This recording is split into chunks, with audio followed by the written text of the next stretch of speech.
హిందువులలో majority వర్గాలైన శూద్రులకు అంటే BC ఎస్సీలకు మహిళలకు చదువును నిరాకరించిన సనాతన మనుస్మృతి దుర్మార్గపు కట్టుబాట్లను ప్రతిఘటించి అందరి చదువుకు ఆద్యురాలుగా నిలిచిన సావిత్రిబాయి పూలే 194వ జయంతి నేడు.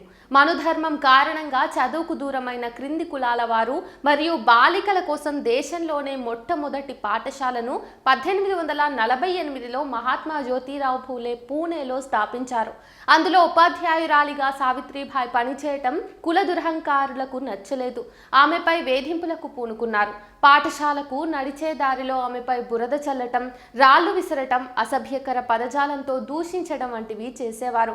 పాఠశాలకు వెళ్ళిన తర్వాత మలినమైన ఆ చీరను మార్చుకుని పాఠాలు బోధించింది ఆ మాతృమూర్తి. సావిత్రిబాయి పూలే ఆశయాలను కొనసాగిద్దాం, మనువాద మతోన్మాద శక్తులను దేశం నుండి తరిమేద్దాం. జోహార్ సావిత్రిబాయి పూలే.